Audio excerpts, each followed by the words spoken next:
Se buscan hombres para viaje peligroso, paga reducida, frío constante, largas noches de completa oscuridad. No se garantiza que se regrese con vida, honor y reconocimiento en caso de éxito.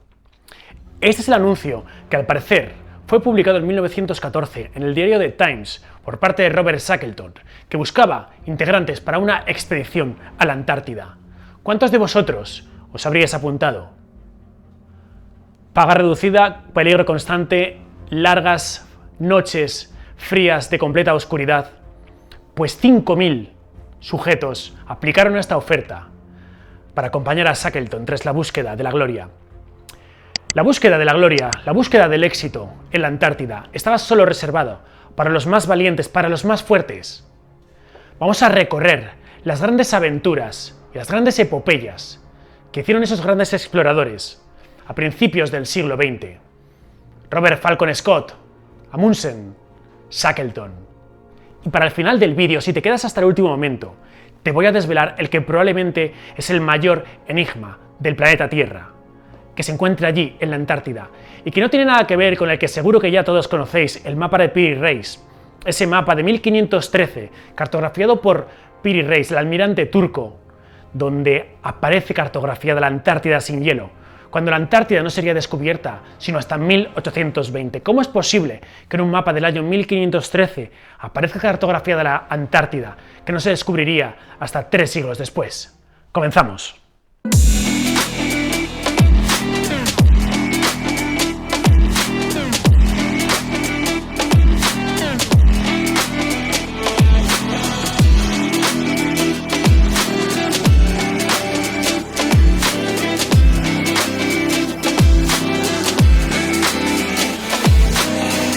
Nos adentramos, por tanto, en la Antártida, un continente de 14.000 millones de kilómetros cuadrados, como 30 veces la geografía española. Un lugar donde ya no había tribus ni territorios que conquistar, no había nada, solo frío intenso, temperaturas de una media de menos 50 grados, vientos de 300 kilómetros por hora. Y aún así, hubo gente que quiso llegar hasta el centro de este lugar, hasta el centro de la Antártida. Cuando los grandes aventureros, a esos exploradores, les preguntaban ¿por qué lo haces? ¿Por qué vas hasta allí? ¿Por qué tratas de escalar el Everest?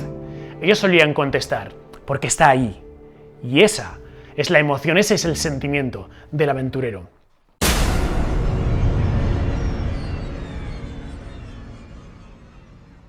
En 1901, por lo tanto, comienza esa primera expedición, la expedición Discovery, a bordo, por tanto, de esta nave, del barco Discovery, capitaneada por Robert Falcon Scott, este inglés, que era orgullo totalmente de la naviera inglesa, y que inicia, por tanto, esta epopeya junto con Ernest Shackleton, asimismo con Wilson. Ellos tres, por tanto, llegarían hasta la Antártida a bordo de esta nave. Comenzarían, por tanto, esa expedición. El objetivo simplemente, como expedición científica, era tratar de recopilar información, era tratar de aproximarse todo lo que pudieran al centro magnético polar, al centro de la Antártida. Se quedarían más o menos a unos 800 kilómetros de llegar a este punto. Y una de las principales razones es que, conforme la expedición va avanzando, lo cierto es que la tensión entre Ernest Shackleton y Robert Falcon Scott cada vez es más grande, entre el irlandés y el inglés. Se insultan, prácticamente pasan los meses sin que se hablen, caminando ellos junto con Wilson, que estaría tratando de mediar. Así, llegado a un punto, incluso los propios huskies que llevaban, los perros que llevaban, no podían tirar de los trineos por el frío que hacía. Tiraban de los trineos los propios Shackleton, Scott y Wilson. Llegado a un punto, Robert Falcon Scott se dirige a ellos y les dicen: «Venid, cabrones». Wilson, que se extraña, le dice: «¿Te refieres a mí?». Y Falcon Scott lo que responde es: «No, me refiero a Shackleton, que es el mayor cabrón de todos». Se quedarían finalmente a 800 kilómetros del objetivo de llegar al centro de la Antártida. Lamentablemente tuvieron que regresar, y es que a Shackleton le dio escorbuto, y tuvieron, por tanto, que regresar a Inglaterra. Tanto Shackleton como Robert Falcon Scott fueron recibidos con todos los honores. Efectivamente, habían hecho algo que nunca nadie había hecho antes, nunca se había llegado tan lejos. Tan solo se quedaron a 800 kilómetros del polo sur magnético.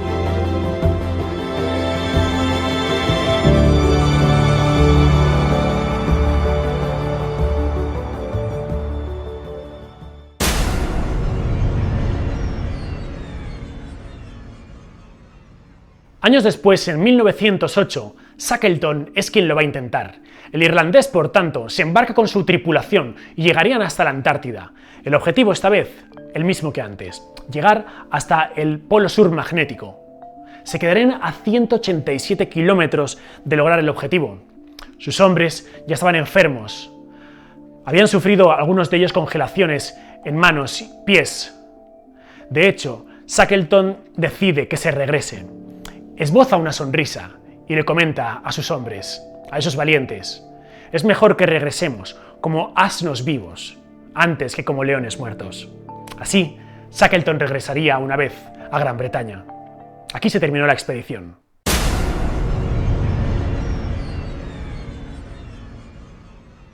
En 1911 comienza probablemente la expedición más famosa, aquella que enfrentó al inglés Robert Falcon Scott contra el noruego Amundsen. El objetivo, tratar de llegar al polo sur magnético, justo al centro del polo sur, de la Antártida. Nadie lo había logrado. La ruta probablemente tardaría unos 144 días. Amundsen iba simplemente con trineos y con perros. Scott había contratado caballos manchúes, así como partía con orugas tractoras, con elementos mecánicos. El problema fue que por el frío los caballos manchúes murieron prácticamente al principio y que esos tractores, que esas orugas de Robert Falcon Scott directamente dejaron de funcionar por el mecanismo ante el frío. Así, Amundsen comenzó por tanto la ruta y efectivamente llegó mucho antes que Robert Falcon Scott. El día 14 de diciembre de 1911, Amundsen llegaría al centro de la Antártida. 34 días después, arribaría Robert Falcon Scott, enfermo, casi moribundo, con su equipo. Ellos se encontrarían directamente en una tienda de campaña con una bandera noruega que había sido así dejada por parte de Amundsen y una carta de ánimo, una carta para que pudiesen regresar con energías renovadas a pesar de no haber cumplido el objetivo, a pesar de que los ingleses no habían sido los primeros en llegar al centro de la Antártida. Ese honor había sido reservado a Amundsen.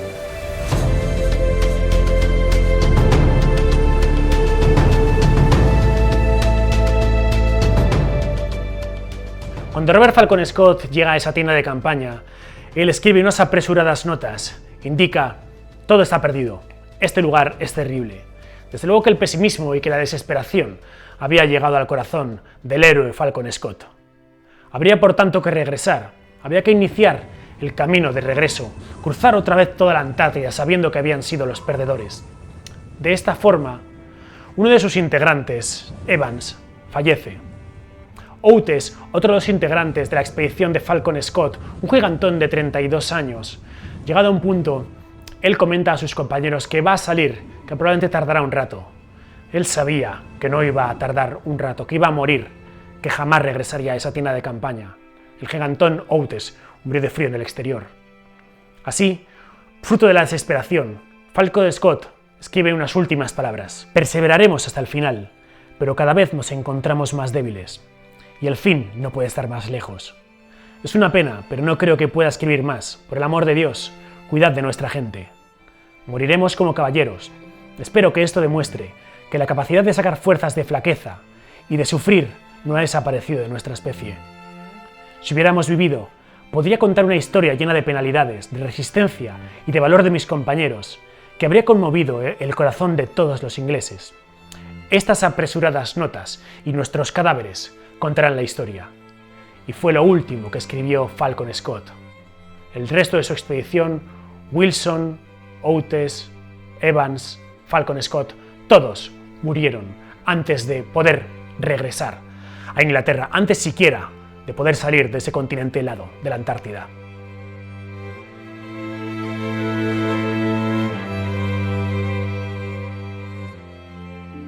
A día de hoy, cuando viajamos a Oslo, entramos directamente en el Museo del Fram, el museo donde se encuentra la nave de Amundsen, ese mismo barco con el que consiguió llegar a la Antártida, con el que también tuvo distintas expediciones en el Ártico, una auténtica leyenda, y hoy podemos pasear por la nave central, por la cubierta, ver la popa del Fram, una auténtica maravilla.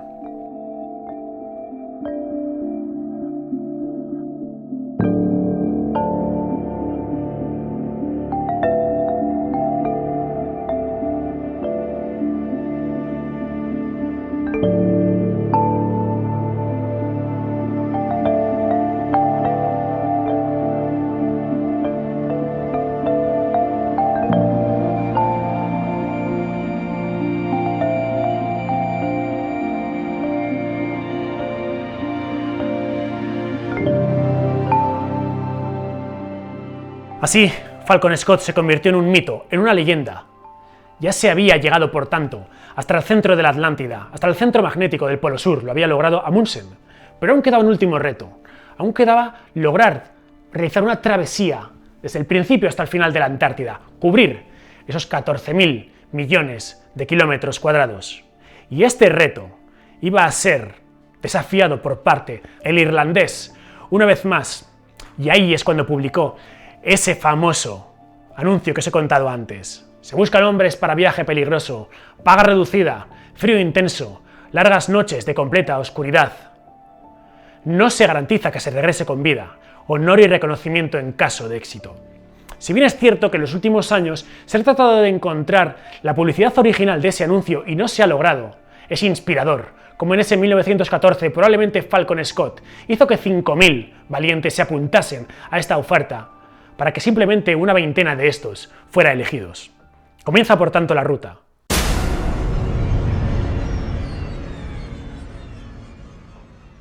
El barco, ese espectacular y legendario barco que se llamó Endurance, que significa resistencia, empezaba a escribir sus primeras notas en la historia, transitando ese océano Atlántico hasta llegar a Argentina.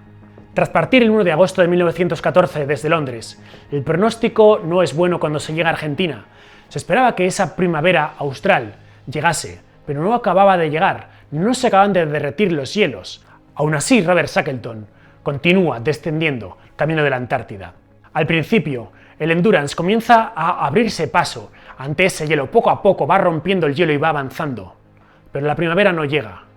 Y finalmente ocurre lo que las peores sospechas de Ernest Shackleton podían averiguar, y es que el barco se queda atrapado en el hielo. El mar de Weddell, por tanto, no da una tregua a Shackleton. Se cuenta que por las noches se podía escuchar el crujir de las maderas del barco, cada vez siendo más y más aprisionadas por ese hielo frío que le rodeaba. En la tibieza de la noche austral, en esa primavera, el barco poco a poco se hacía más pequeño, poco a poco se comprimía más, poco a poco los crujidos se convertían directamente en lamentos de la madera de la nave.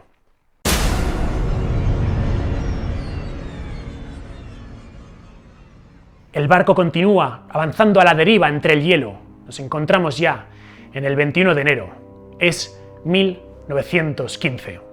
El 26 de octubre, el barco emite un enorme alarido. Es como si fuese un lamento, algo desgarrador, un chillido. Los tripulantes se quedan totalmente asombrados. Se dan cuenta de que el casco ha sufrido un golpe tan fuerte por el hielo que los tripulantes han enmudecido. El barco poco a poco comienza a hundirse. El barco es atrapado, el barco es directamente devorado por parte del hielo. Y los tripulantes consiguen salvar lo que pueden. Se marchan directamente salvando los botes, provisiones y simplemente se quedan varados ahí, ellos solos, en el frío del hielo.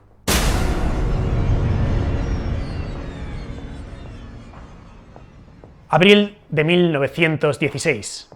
Los 3 botes que consiguieron salvar van a finalmente ser la auténtica salvación, y es que conseguirían embarcarse con ellos hasta un lugar llamado la Isla Elefante. Allí toda la tripulación se quedaría, esperando a ser rescatados. Pero nada sucedía.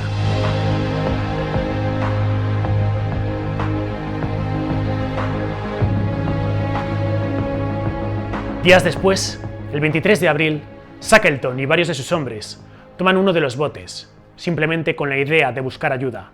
Dejan al resto de la tripulación desde la Isla Elefante, totalmente solos.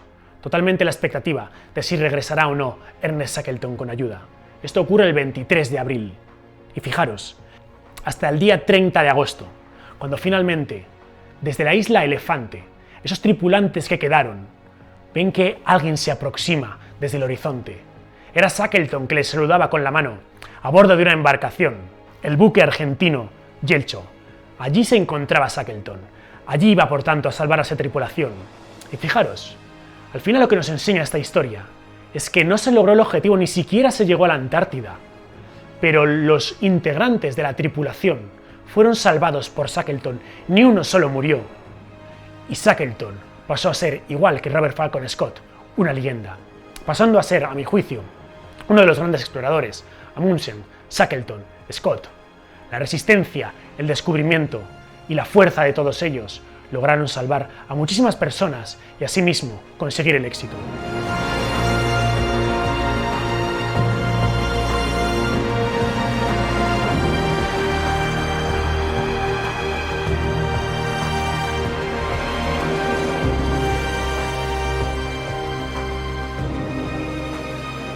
Pero he de cumplir mi promesa. Os dije que al final del vídeo os iba a desvelar el mayor misterio probablemente del planeta Tierra, y se encuentra justo allí, en la Antártida. Debajo de más o menos unos 4.000 metros de hielo, es decir, 4 kilómetros bajo el hielo, se halla un lago, el llamado lago Vostok, un lago de 250 kilómetros de longitud, de 50 kilómetros de anchura.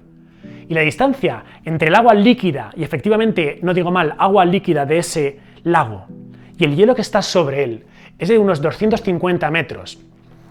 Muchos científicos han especulado sobre qué es lo que podría vivir en esas aguas y en ese ambiente, ese oxígeno que efectivamente no ha sido contaminado en los últimos 15 millones de la existencia del planeta Tierra. Por nadie, por nada. Efectivamente, los soviéticos hace unos años trataron de realizar varias inserciones dentro del lago sin que al final pudiesen acceder a este. A día de hoy no tenemos ni idea de qué hay en el interior de ese lago Vostok, en probablemente el agua más pura del mundo.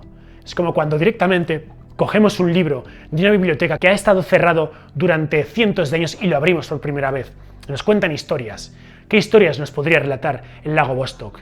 ¿Quién puede vivir allí o qué puede vivir ahí? Lo más curioso es que en la década del 2000 se encontró una anomalía magnética justo en el centro del lago. Por tanto, ¿qué hay en esos 4 kilómetros de profundidad en el hielo antártico? Que efectivamente supone una anomalía magnética que hace que sean las aguas más claras, más puras del planeta Tierra y que tenga un tipo de oxígeno en absoluta oscuridad que lleve sin ser profanado más de 15 millones de años. Ese es el gran enigma. Ojalá que dentro de unos años podamos acceder sin contaminar el lago Vostok y ver cuáles son las criaturas o qué es aquello que esconde esa anomalía magnética.